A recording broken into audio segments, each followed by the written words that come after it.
नमस्कार दोस्तों, सबसे पहले आपको दुर्गा पूजा की विशेष शुभकामनाएं। आप सबका दिन बहुत बहुत शुभ हो। आज हम बात करेंगे ऐसी बीमारी का, दुनिया की ऐसी डिजीज़ है जो कि 7वीं सबसे लीडिंग कॉज ऑफ डेथ है। जी हाँ, मैं कर रहा हूँ बात डिमेंशिया की। मैं हूँ डॉक्टर धीरज और आज आपको बताऊँगा कि डिमेंशिया हमारे जीवन को कैसे प्रभावित करता है और इसके क्या क्या कारण हैं, इसके क्या क्या लक्षण हैं और इसके क्या क्या स्टेजेस हैं। क्योंकि हम जब देखते हैं कि हम थोड़ी बहुत चीज़ें भूल जाते हैं तो हमें लगता है क्या हमें डिमेंशिया तो नहीं है, हम भूलने लगते हैं, हम अजीब सा व्यवहार करते हैं और कोई जानी हुई चीज़ को भी नहीं पहचान पाते हैं कभी कभी, और टाइम का भी ध्यान नहीं रहता है। तो क्या ये डिमेंशिया हो सकता है? जी हाँ, इन्हीं सवालों का जवाब मैं आज देने वाला हूँ कि क्या क्या स्टेजेस होती हैं, अर्ली स्टेज में डिमेंशिया कैसा दिखता है और ऑफन वो ओवरलुक क्यों कर देते हैं कि हम देखते तो हैं वो प्रॉब्लम लेकिन हम उसको इग्नोर कर देते हैं। क्यों?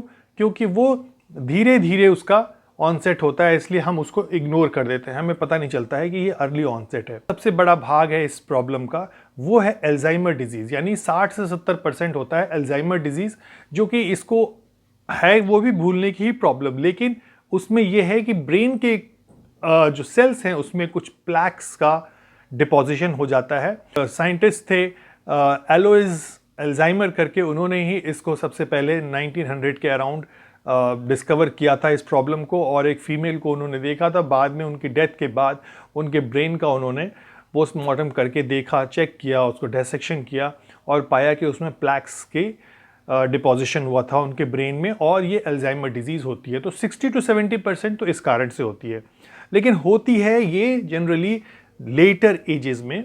और डिजेनरेटिव कंडीशन भी है, कई बार ये ऐसी है कि secondary to any other problem हो सकती है, जैसे कि ब्रेन की कुछ प्रॉब्लम, जैसे कि मान लीजिए स्ट्रोक आ जाने से या हेड इंजरी से या दिमाग में सूजन आ जाने से, जिसको हाइड्रोएन्सेफेलस भी बोलते हैं। इन सब कंडीशंस की वजह से हो सकता है। मैं इनके बारे में पूरा डिस्क्राइब करूंगा कि क्या क्या कारण हो सकते हैं, और चूंकि कि कारण जानना इसलिए ज़रूरी है क्योंकि हम अगर कारण जानेंगे तो हो सकता है ये secondary to some other problem हो और इसको हम ठीक भी कर सकते हैं।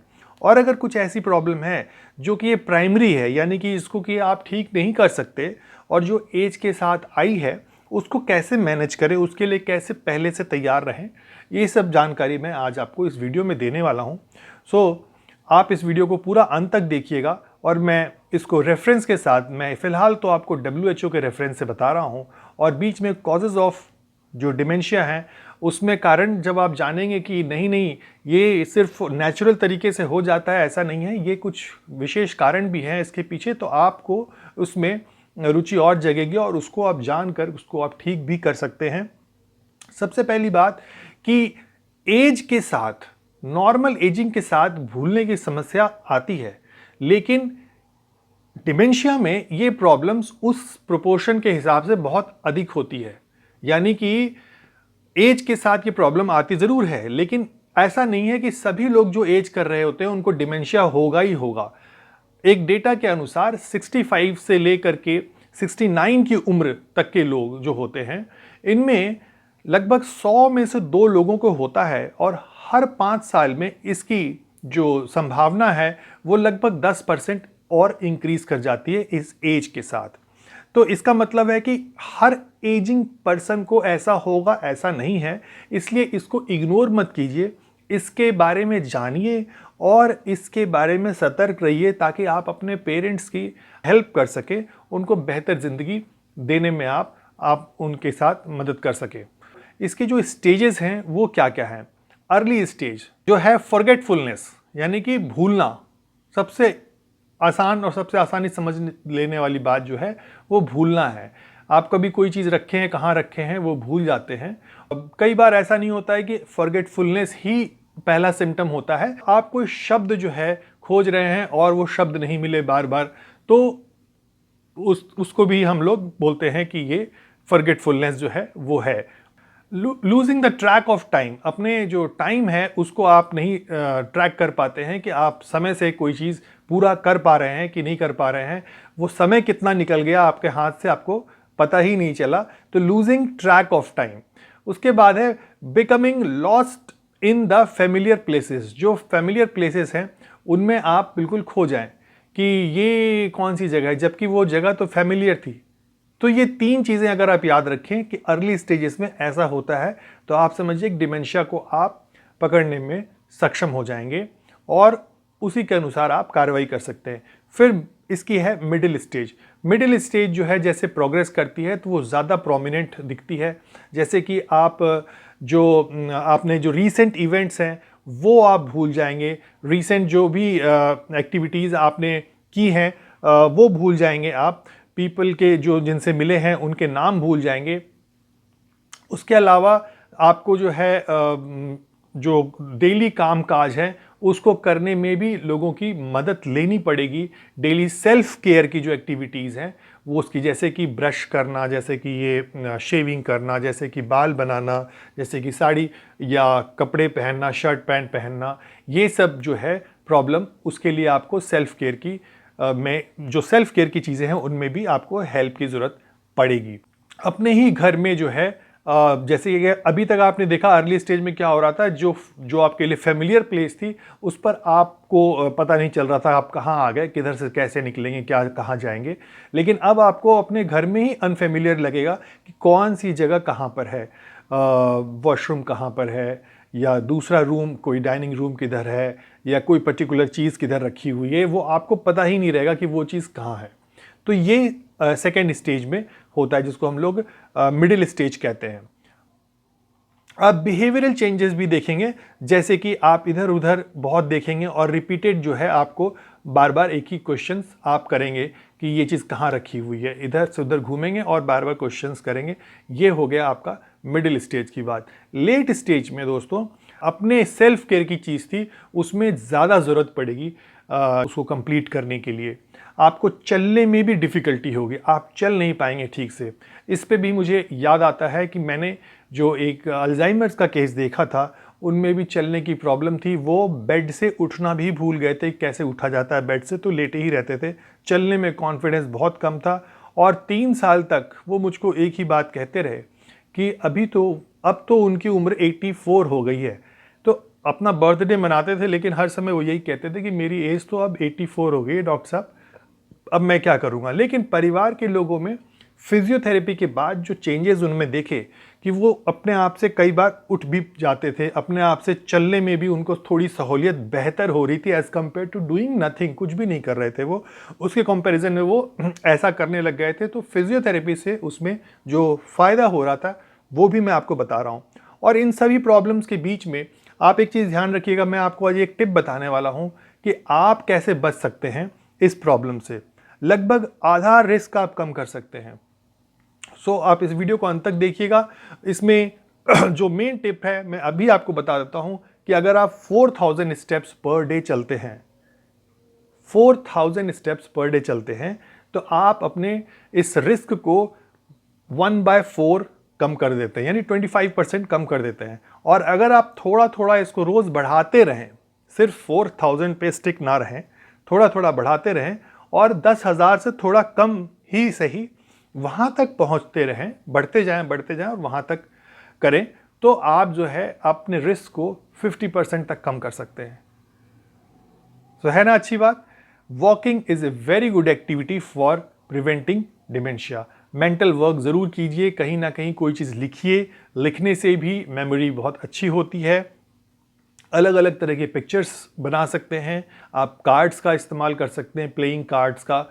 आप सोशलाइजेशन ज़रूर रखिए, आप किसी भी दूसरी कंडीशंस को अपने ऊपर हावी ज़्यादा मत होने दीजिए। अपना फिज़िकल चेकअप कराइए। मान लीजिए कि आप ओल्ड एज में हैं और आपको वॉशरूम की प्रॉब्लम बार बार होती है, तो आप उसके अनुसार ही अपनी को सेट कर लीजिए, लेकिन सोशलाइजेशन को कम मत कीजिए।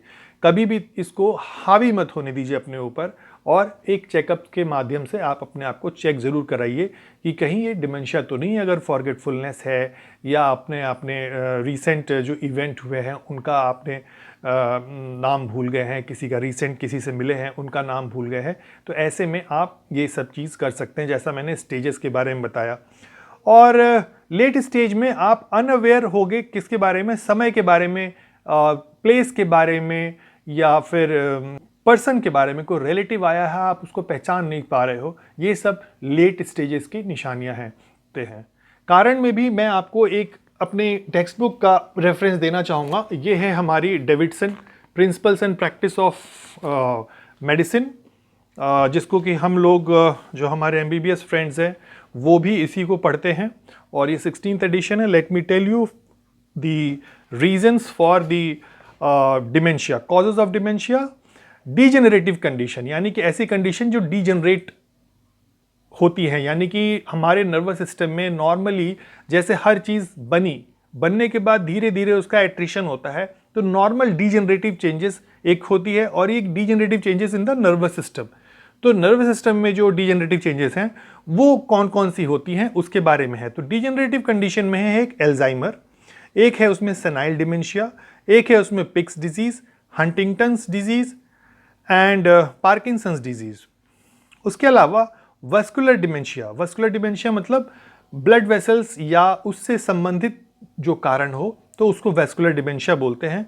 वो है सेरेब्रोवैस्कुलर डिजीज, सेरेब्रल एम्बोलाई बोलते हैं खून के थक्के को, और सेरेब्रल वस्कुलर डिजीज बोलते हैं ऐसी डिजीज जो ब्रेन के ब्लड वेसल्स में हो जाने से होती है, उनको सेरेब्रोवैस्कुलर डिजीज बोलते हैं। और सेरेब्रोवैस्कुलर एक्सीडेंट होता है वो अलग होता है, वो होता है स्ट्रोक को हम लोग बोलते हैं ऐसा। सो आगे हम पढ़ेंगे normal pressure hydrocephalus. Normal pressure hydrocephalus में ब्रेन के अंदर सूजन आ जाती है, उसको बोलते हैं। वो प्राइमरी होती है और सेकेंडरी टू हेड इंजरी भी हो सकती है, और सब अरेक्नोइड हेमरेज की वजह से हो सकती है या मेनिंजाइटिस की वजह से हो सकता है।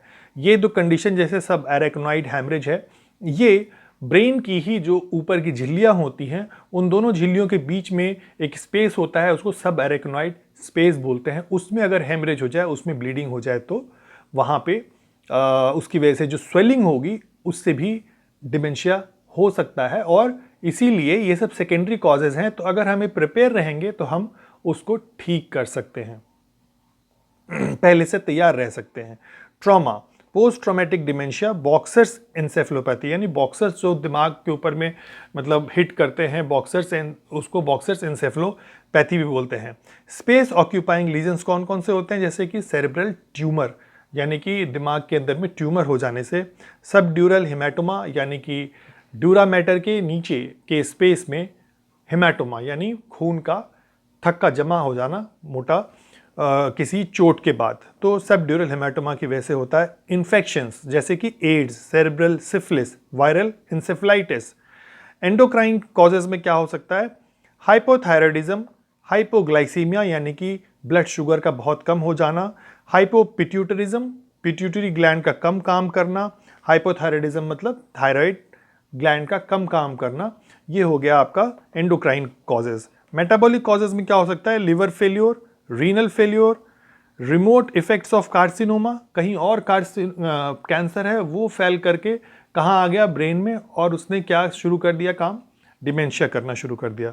टॉक्सिक यानी कि थोड़ा सा विषैला तत्व क्या क्या आ सकता है जो कि आपको डिमेंशिया कर सकता है, बहुत ध्यान से सुनिएगा। ये है अल्कोहल, क्रॉनिक बारबिचुरेट आप इंजेस्ट करते हैं, हैवी मेटल्स के डिपोजिशन से भी ऐसा होता है।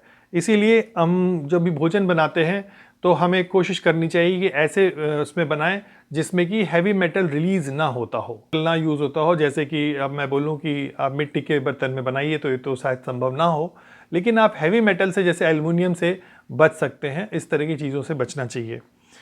एनोक्सिया यानी कि ऑक्सीजन की कमी की वजह से, कैसे, कार्डियक फेल्योर होने में, हार्ट ब्लॉक होने में, कार्डियक अरेस्ट हो जाने में, जिसके बारे में मैंने पिछले वीडियो बनाया था कि कार्डियक अरेस्ट किसी को भी अचानक से हो सकता है, रेस्पिरेटरी फेल्योर होने से, कार्बन मोनोऑक्साइड पॉइजनिंग होने से। कार्बन मोनोऑक्साइड ऐसी गैस है जिसकी गंध बिल्कुल नहीं आती है, अगर ऐसा कहीं कुछ आसपास बर्न हो रहा हो जिससे कि इस तरह की कार्बन मोनोऑक्साइड निकले तो उसकी पॉइजनिंग से भी हो सकता है। और विटामिन डेफिशिएंसी भी है जिसकी वजह से डिमेंशिया हो सकता है, विटामिन B12 और फॉलिक एसिड। ये कारण जानने के बाद आज आपको लगा होगा कि डिमेंशिया के कई कारणों को हम पहचान सकते हैं, कुछ ब्लड टेस्ट करके, कुछ डॉक्टर से मिल करके, ये ब्लड टेस्ट करके जान सकते हैं कि कहीं ये सेकेंडरी टू और प्रॉब्लम की तो नहीं है, और ये प्रॉब्लम को हमको एज के हिसाब से कभी भी कंफ्यूज नहीं होना है कि ये एज की वजह से हो रहा है, क्योंकि सभी एज करने वालों को डिमेंशिया नहीं होता है, उनको फॉरगेटफुलनेस होती है, लेकिन नॉर्मल विथ एजिंग को और थोड़ी एबनॉर्मल फॉरगेटफुलनेस को हमें बिल्कुल डिस्टिंग्विश करना है। हालांकि इसकी दवाई नहीं है, कुछ दवाइयां हैं जिनकी एफिशिएंसी उतनी ज़्यादा सिद्ध नहीं हो पाई है, अभी रिसर्च चल रही है, लेकिन मैनेजमेंट यानी कि उनके फंक्शन को ऑप्टिमाइज करने के लिए, ताकि वो अपनी दिनचर्या जो है वो ठीक से चला सकें, जिससे कि उनके फिजिकल हेल्थ में भी कोई फर्दर डिटोरिएशन ना हो, जब तक कि कोई दूसरी दवाई ना खोजी जा रही हो। तो इसलिए ये जानना ज़रूरी है कि डिमेंशिया प्राइमरी है, सेकेंडरी है, उसको हैंडल करने के लिए। तो दोस्तों, आशा करता हूँ कि आपको ये मेरा वीडियो अच्छा लगा होगा। अगर अच्छा लगा हो तो दोस्तों में ज़रूर शेयर कीजिए। चैनल सब्सक्राइब नहीं किया है अब तक तो सब्सक्राइब भी कर लीजिए और बेल आइकन दबा दीजिए, ताकि आपको मेरा नया वीडियो तुरंत मिल जाए। और इसी तरह की गंभीर टॉपिक्स पे, जिनको कि आप आसान बना सकते हैं, ये समझ करके कि ये प्रॉब्लम को ठीक भी किया जा सकता है, इस प्रॉब्लम को ऐसे पहचाना जा सकता है, इसी तरह के सिंप्लीफिकेशन, सरलीकरण को मैं लाता रहता हूँ अपने चैनल पर और आपसे मिलता रहता हूँ। अगर आपको और भी कोई सुझाव देना हो, मुझसे और कुछ पूछना है, आप मुझे कमेंट करके ज़रूर पूछिए। दोस्तों में ज़रूर शेयर कीजिए इस वीडियो को। आप सबका दिन बहुत बहुत शुभ हो। नमस्कार।